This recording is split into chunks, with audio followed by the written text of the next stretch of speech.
relaciones con China, es una sinóloga internacionalista, es la directora coordinadora del Grupo de Estudios sobre China en la Universidad Externado de Colombia, Lina Luna. Lina, gracias por atendernos. Hola Juan, buenos días, ¿cómo estás? Muy bien, aquí contentos de oírla. Sabemos que está en el Japón. La profesora Lina, profe Quijano, es docente de China contemporánea, dicta clases de cooperación china, de modelo de desarrollo chino, de pensamiento político chino. Es una verdadera experta y ese es un centro de estudios, tal vez el más importante sobre China en la Academia Colombiana, el que tiene la Universidad Externado de Colombia. Sabe que eso es lo que marca la diferencia entre los países, don Juan, y es que haya más personas estudiando países, es decir, cuáles son los colombianos expertos en Brasil, en Canadá, en Estados Unidos, en Centroamérica y por supuesto en este caso de China, porque debemos tener más data y de saber realmente cómo debe ser nuestro actuar en términos de políticas públicas frente a un comercio con China. Dicho esto, doctora Lina, ¿cómo valorar, cómo entender este viaje? ¿Usted cómo lo entiende y cuál cree que es la importancia de este viaje? Bueno, pues primero que todo hay que entender que al haber asumido Colombia la presidencia pro tempore de la CELAC, obviamente tenía que pues como presidencia pro tempore, liderar un poco la reunión que ya estaba organizada para mayo 13 en China, del foro CELAC China. Y normalmente China tiene un acto de generosidad o un acto de protocolo, no es de generosidad, sino como de protocolo con el país que es presidencia pro tempore, y es invitar también al presidente a esta reunión para que además de los diálogos de la CELAC se puedan tener diálogos bilaterales que ayuden a mejorar la relación.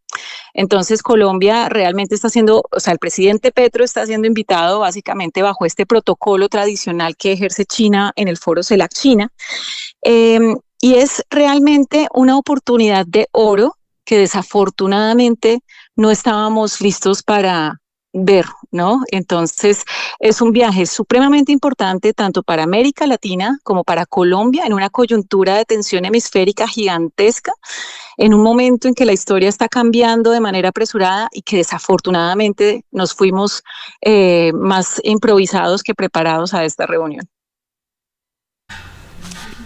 Profesora, hay una inquietud y es, nosotros como colombianos y el comercio colombiano que siempre ha estado como en una urna de cristal, a diferencia de Chile y de Perú, casos inmediatos por supuesto, México, ¿por qué no hemos mirado a la cuenca del Pacífico? ¿Por qué no hemos mirado a China cuando obviamente la influencia de Perú es enorme, la influencia con Chile es enorme? Usted se acordará como estudiosa de China, hubo una vez un galeón que hacía Manila, Acapulco y obviamente como una tatarabuela de la ruta de la seda. Es decir, siempre ha habido interés. ¿Por qué Colombia ha vivido de espalda al Pacífico? Bueno, ahí las respuestas son varias. Yo diría que para resumirlas, por un lado está que Colombia, dentro de los países de América Latina, es uno de los países más cerrados y conservadores que hay.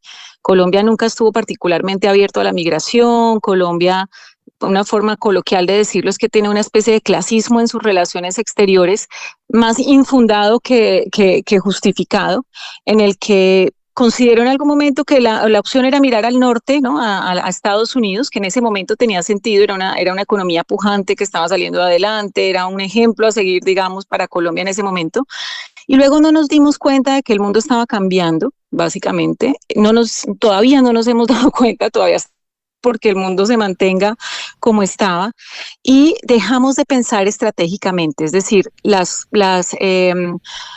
élites colombianas, los conglomerados empresariales se vieron cómodos en ese espacio con Estados Unidos, dejaron de criticarlo, lo asumieron como un espacio, el único espacio válido y seguro, y de pronto acercarse a la Unión Europea, y no creyeron importante mirar estratégicamente si estábamos tomando decisiones buenas o malas para la seguridad financiera, económica, política y demás del país. Entonces, ¿qué hicimos? Dejamos todos los huevos en una sola canasta en lugar de diversificar, que es lo que haría cualquier otra persona. y ahora que se nos rompió la canasta, entonces estamos en un estado de vulnerabilidad bastante grande. Entonces, históricamente hemos sido cerrados. Históricamente hicimos un pacto, digamos, con mirar solamente a Estados Unidos y nunca revisamos si el mundo seguía siendo el mismo o estaba cambiando. Entonces estamos llegando tarde a lo que otros países se dieron cuenta antes era importante, que era diversificar las relaciones con el Pacífico, no solamente con China, sino en general con el Pacífico y otros países como los BRICS, por ejemplo. Profesora Luna. Precisamente, ¿Sí? profesora, Estados Unidos ha advertido a través del Comando Sur sobre los peligros de esa influencia de China en América Latina con proyectos que pueden afectar la seguridad nacional. ¿Usted considera que efectivamente China sí representa un peligro? ¿China representa un peligro para la seguridad nacional de Estados Unidos? No. ¿China representa un peligro para la hegemonía de Estados Unidos? Sí. ¿China representa un peligro para el liderazgo que solía tener Estados Unidos en tecnología? Sí. Entonces, en ese sentido, es un enemigo o es más bien un competidor muy fuerte para Estados Unidos, y que Estados Unidos quiere vendernos esta idea, este miedo, este pánico a su enemigo, ¿sí? A su competencia, para que nosotros no veamos que esa competencia realmente es una alternativa viable y tal vez incluso mucho más estratégica en un momento como este para los países en vías de desarrollo. Entonces, nosotros lo que pasa es que solemos comprar el discurso sin hacer mucho análisis ni contraste con datos verificables y evidentes, ¿no? Entonces, ¿cuál es el peligro de que China construya un puerto en Perú? Sí, realmente ninguno. Es decir, en términos de, claro, es un proyecto que, como todos los proyectos, tiene sus pros y sus contras y demás, ya sea construido por China, por Estados Unidos o por el que sea, pero es un proyecto que representa un impacto gigantesco en el desarrollo de Perú y que lo vamos a ver en los próximos años, ¿sí? Estados Unidos no está proponiéndonos hacer otro puerto, Estados Unidos no está proponiendo no está diciendo qué necesitas Colombia para tu desarrollo. Estados Unidos está diciendo hagan lo que yo quiero, o si no les quito la certificación, o si no les mando los migrantes, y la relación y la lealtad de 200 años no sirvió para nada, ¿sí? Entonces, en ese sentido, estamos comprando un discurso sin contrastarlo con evidencias. ¿Cuáles son las evidencias? China es un país que logró en 47 años sacar 800 millones de personas de la pobreza y convertirse en la primera economía global y el principal innovador tecnológico. Ya quisiera cualquier país en vía de desarrollo lograr ese tipo de logros. ¿Qué otra evidencia hay? Hasta ahora no hemos visto una China que haya utilizado la coerción para sus negocios o para sus asociaciones con los otros países con los que tiene relaciones, mientras que con Estados Unidos la coerción es una constante. Entonces, ¿y qué estamos viendo también? Que no deja de ser un mercado de 1.400 millones de personas, abierto a oportunidades, abierto a propuestas, con ganas de invertir, con ganas de entrar a otros lugares. Entonces, en ese sentido, es más un discurso que creemos por la comodidad y el miedo que realmente por contrastarlo con hechos evidentes. Profesora, es que hay unos expertos, profesora Luna, que dicen que China ha tenido desde hace muchos años desarrollado su libro blanco de política exterior, y en unos temas muy precisos, el libro blanco sobre cooperación internacional para esta región, y que en esta región no hemos entendido eso. Obviamente que todo esto de la ruta de la seda y de los acuerdos CELAC-China no son algo espontáneo, sino que tienen años o décadas de preparación de China, y un poco los expertos en política exterior no han sabido, no han entendido esa ambición de China. ¿Eso usted lo considera así, que nos cogió un poco la tarde porque no entendimos el plan que tenían, y qué bienes y servicios están en la capacidad hoy de exportar más a Colombia? Bueno, en ese sentido, sí, como les decía, Colombia por alguna razón no quiere ver el mundo en lo que está pasando, sino más como quedarse en un mundo que quisiera que fuera, ¿no? Entonces ahí no hay un análisis muy profundo. Hasta ahora, cuando nosotros estamos, o sea, ahí se están juntando dos cosas. Una es que estamos tendiendo a analizar la realidad, lo cual tiene sentido a partir de las experiencias que hemos tenido en el pasado con poderes hegemónicos o con poderes muy fuertes. Entonces, por eso tenemos la idea de que si un país dice me interesa tu bienestar, o me interesa tu democracia, o me interesa tu paz, o me interesa tu libertad, realmente lo que le interesa es tomar control sobre la soberanía del país, que es lo que hemos experimentado muchas veces con Estados Unidos o con otras políticas asistencialistas o de cooperación oficial para el desarrollo y demás.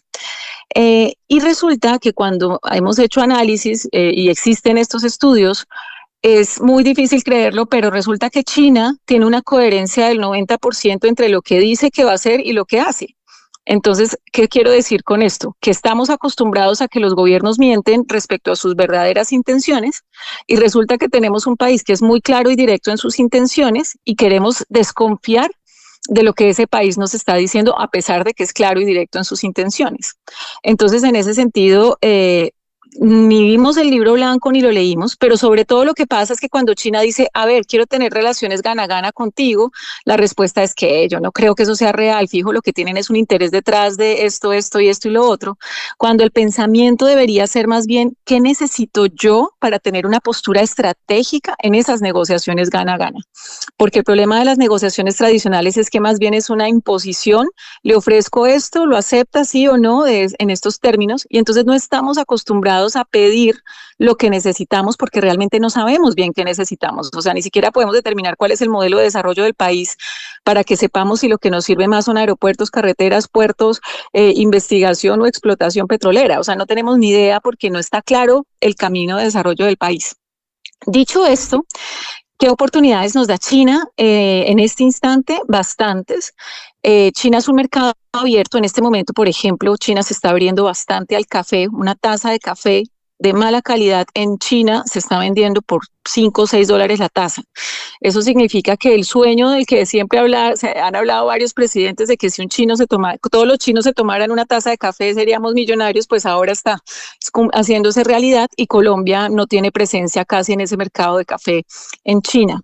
Las flores, por ejemplo, China es una gran compradora de flores, la mayoría se las compra a Ecuador porque tiene mejores relaciones con Ecuador y entonces compra más flores allá. Pero eso es por nombrarte dos cosas, porque realmente la ventaja que tiene China es que podemos hacer asociaciones estratégicas en las que, por ejemplo, se le dice a China, ayúdeme a hacer una planta de investigación sobre qué hacer con toda la mata de cacao, por ejemplo. ¿Sí? Quiero seguir exportando cacao, quiero procesar el cacao, quiero además aprovechar todos los residuos del cacao y China estaría dispuesta a crear una planta de investigación donde se puedan formar científicos colombianos en ese tema. O si le decimos simplemente que queremos vender una cosa o la otra, China está dispuesta a esa negociación. Pero como digo, el punto de quiebre de la balanza está más hacia nuestro lado de no saber qué queremos. Aún así, contaba el embajador de China hace poco que a partir de las acciones de Trump está recibiendo diariamente más de 300 aplicaciones de visa de comerciantes colombianos. Entonces, mucha gente dice en este momento, es que volver a establecer estas relaciones que llevamos 200 años estableciendo con Estados Unidos es muy difícil hacerlo con otro país. Pero resulta que en términos de comercio, los comerciantes son los primeros en tomar la alternativa más beneficiosa. Eso no es un tema político, no es un tema ideológico, es dónde me pagan mejor, o dónde vendo mejor, o dónde me sale más barato, y ahí toman la decisión. ¿Han escuchado ustedes a la doctora Lina Luna? Yo creo que es la persona o una de las 2 o 3 personas que más ha estudiado a China en Colombia. Dirige el Centro de Estudios sobre China en la Universidad Externado. Es profesora de muchas materias sobre China y creo que nos aporta luces muy interesantes. Solo para precisar un dato que me parece noticioso, ¿cuántas solicitudes de visados de negocios de empresarios colombianos después de la crisis de aranceles con Estados Unidos están recibiendo en la Embajada China en Bogotá? Si no estoy mal, estamos hablando de 300 aplicaciones diarias. Imagínese el interés sobre China, profesor Quijano. Una sola pregunta, ¿qué libro leer sobre China en este momento? Uy, difícil. Bueno, hay uno muy interesante para entender mejor las intenciones de China, que es de Osvaldo Rosales, que se llama El sueño chino. Es un libro que creo que explica de manera muy práctica qué es lo que quiere China en el mundo. Y obviamente como latinoamericana, es hora de leer el libro blanco de política exterior de China hacia América Latina para que entendamos cuáles son las propuestas que tiene China respecto a sus negocios con la región. 8:33, profesora Lina Luna, gracias por habernos atendido esta mañana y seguiremos consultándola. Cada vez son más importantes las relaciones con China y cada vez hay más conciencia sobre este asunto. Gracias. Bueno, muchas gracias a ustedes. Hasta luego. 8:33. Los secretos de Darcy Quinn aquí en la FM. Periodismo para todos. En TQ nos mueve la confianza en un mejor futuro, aquel que nace de la salud y el bienestar de las personas. Cuidando la vida, aportamos al futuro de todo un país. TQ, totalmente confiable. La FM, periodismo para todos. Yodora Clásico es la crema tradicional que ha estado en los hogares colombianos toda la vida, brindando máxima